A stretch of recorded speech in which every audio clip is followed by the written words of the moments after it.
Hi everyone, welcome back to my channel. If you're new here, my name is Amy, and today I'd like to talk about having your South Node or Ketu in Lagna or your first house. There are ways to know if you have a good first house by looking at the Lord of the first house and looking at where it's placed in your chart. But when you're looking at Ketu in the first house, it can be a bit of a mystery.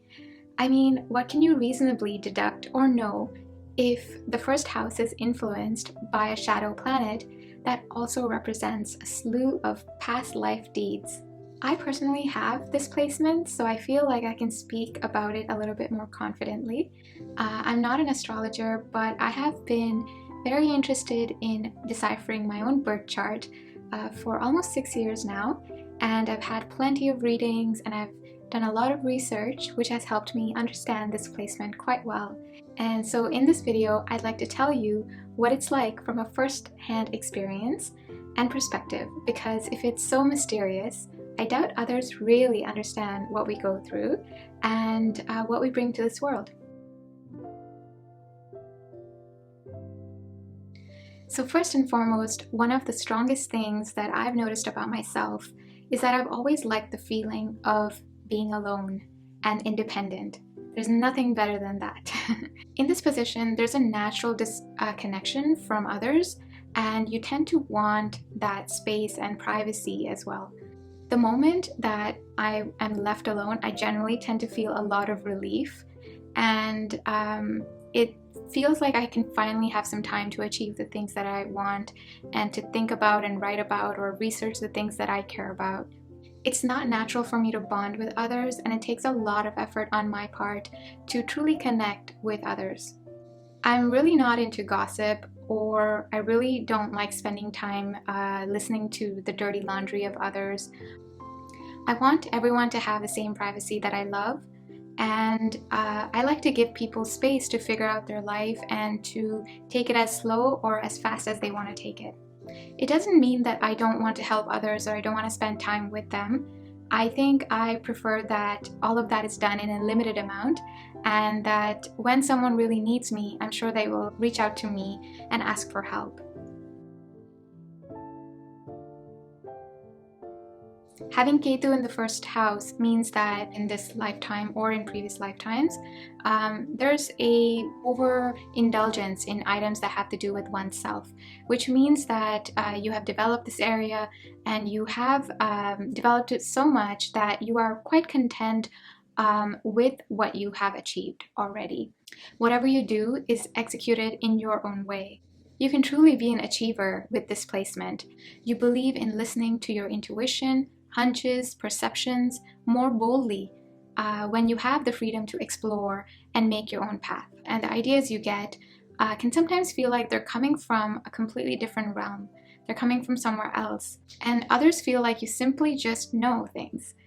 So there's a high intuition here. The word I often get when others describe me or the things that I do is uncanny. So someone might say, "It's so uncanny that you did it exactly the way I wanted it." Or, "It's so uncanny that without me having to tell you what to do, you knew what had to be done." So because you have spent considerable time developing your own self in previous times, there's no ego in this lifetime when you achieve things. There's generally a lack of enthusiasm towards tooting your own horn or proving anything to others. Even when you chance upon fame, you tend to disperse it. You tend to shy away from it and throw that attention onto someone else. One's own identity is already strong due to having achieved it previously, and one is not really impressed too much by other people as well, especially their titles and their status. The idea that one has to maintain their social image and achieve status is the farthest thing from the view of life for Ketu in first house. The gradual detachment from one's identity and personality grows over time. One can actually feel uncertain about their own decision making, and goals a lot more easily than someone who doesn't have Ketu in the first house.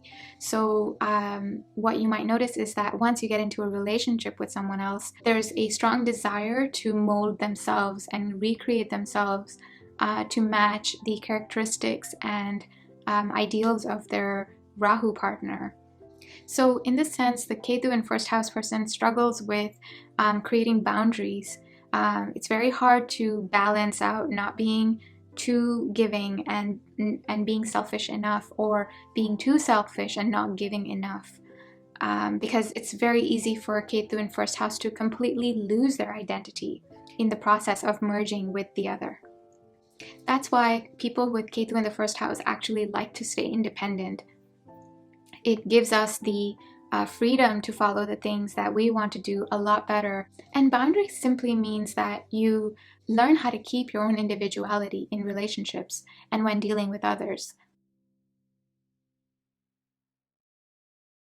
There's an emphasis on being quite detached from one's own body. You know, you may in fact be lean, you can often forget to eat, or just tend to not really be grounded in your body. You may forget to take care of your body, to take care of your nutrition needs, things like that. And it's not particularly because you don't have time. It's more so that the attention of a Ketu in first house person is just not dedicated to maintaining the body. Unless you have some other placements in your chart, a Ketu in first house person really just wants to be out of the view of others. They don't really want to lead a life that requires them to constantly talk to others, constantly be at other people's houses, do meetups, things like that. A Ketu in first house person just wants to be left alone to sort of do the things that they want to do independently. But this doesn't mean that a Ketu in first person lives a life that is dull or lackluster.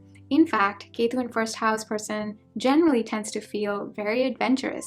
And most of all, Ketu in the first house person has faith. They have faith in the fact that whatever they do, in the end, it will all work out. Like the saying goes, que sera, sera.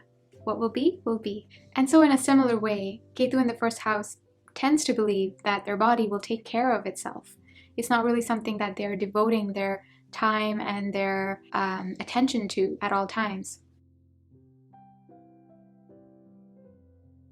There's much more attention being given to non-material aspects of life, like craving spirituality, or spending time and effort towards understanding things that are mysterious, things that require them to do deep study of a subject.